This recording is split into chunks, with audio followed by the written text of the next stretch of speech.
നിയമസഭാ തെരഞ്ഞെടുപ്പിന് ഇനി മണിക്കൂറുകൾ ബാക്കി. ഇന്ന് നിശബ്ദ പ്രചരണം. സ്ഥാനാർത്ഥികളും പ്രവർത്തകരും വീടുകൾ കയറിയുള്ള പ്രവർത്തനങ്ങളാണ് ഇന്ന് നടത്തുക.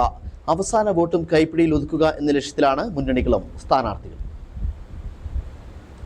ഒരു തിരഞ്ഞെടുപ്പ് മാമ്പാങ്കത്തിനു കൂടി തിരശ്ശീല വീഴുകയാണ്. ഇന്നലെ 6 മണിയോടെ പരസ്യ പ്രചാരണം അവസാനിച്ചു. ഓരോ മണ്ഡലങ്ങളിലും കടുത്ത നിയന്ത്രണങ്ങളാണ് ഏർപ്പെടുത്തിയിരിക്കുന്നത്. തിരഞ്ഞെടുപ്പ് നിരീക്ഷകർ എല്ലായിടത്തും നിരീക്ഷണം നടത്തും. എല്ലാ വീടുകളിലും വിവിധ മുന്നണി സ്ഥാനാർത്ഥികളും പ്രവർത്തകരും എത്തി സ്ലിപ്പുകൾ കിട്ടിയെന്ന് ഉറപ്പുവരുത്തും. ആടി നിൽക്കുന്ന വോട്ടുകൾ ഉറപ്പിക്കും. ഉച്ച കഴിയുമ്പോൾ ബൂത്തുകളിൽ കിട്ടുന്നതിനും മറ്റും സമയം ചെലവഴിക്കും. സ്ഥാനാർത്ഥികൾ ഇതുവരെ കാണാൻ കഴിയാത്ത വ്യക്തികളെയും പ്രധാനപ്പെട്ട സ്ഥലങ്ങളിലും എത്തി വോട്ടുറപ്പിക്കും. വീടുകളിൽ സ്ഥാനാർത്ഥി എത്തി ആത്മവിശ്വാസം വർദ്ധിപ്പിക്കും. ഇനി വാഗ്ദാനങ്ങളോ പരസ്യപ്രചരണമോ നടത്താൻ കഴിയില്ല.